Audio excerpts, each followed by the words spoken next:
አሰላሙ አሌይኩም ወረህመቱላሂ ወበረካቱ ዶችዬ እንዴት ናችሁ? ያለው አልሐምዱሊላህ ደህና ናችሁ ወይ? እና ዛሬ መዳሜ ሶስት ሰው ነው የሰራው።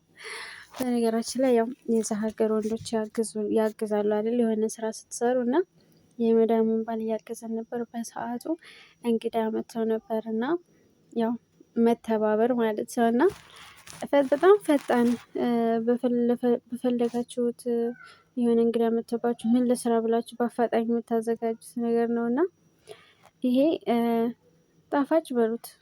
ያው እኔ ምን ብዬ ስም ላውጣለት? በነገራችን ላይ ያው የአትክልት ጣፋጭ በሉት።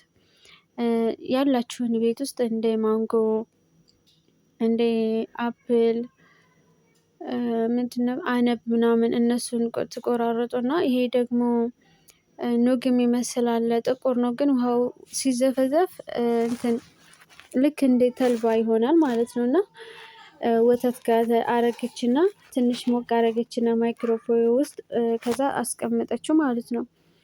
በራሱ ጊዜ ይወፈራል ይሄ ጥቁሩ ኑግ የሚመስለው ነገር። ከዛ ያንን አትክልቱን ከጨማመረች በኋላ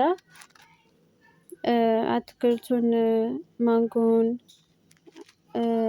አነቡን በቃ ያላችሁን የፍራፍሬ ነገሮች ከጨማመራችሁ በኋላ ከዛ እንትኑን ታደርጋላችሁ። ይሄንን ምንድን ነበር ስሙ በአረበኛ? በነገራችን ላይ ጠፋኝ። አብዛኛውን ጊዜ እነዚህ እንደ ህንድ ምናምን እንደ ፓኪስታኒን ጎበዞች ናቸው በነገራችን ላይ ጣፋጭ ነገር ሲያዘጋጁና እነሱ ናቸው ሲጠቀሙት ያየሁት። ግን አረቦችም ይጠቀሙታል ለሆድ ድርቀት ምናምን ለራሱ በጣም ቆንጆ ነው፣ በጣም ሀሪፍ ነው ሲሉ ነበር። እና ያው እንደ ኑግ በሉት።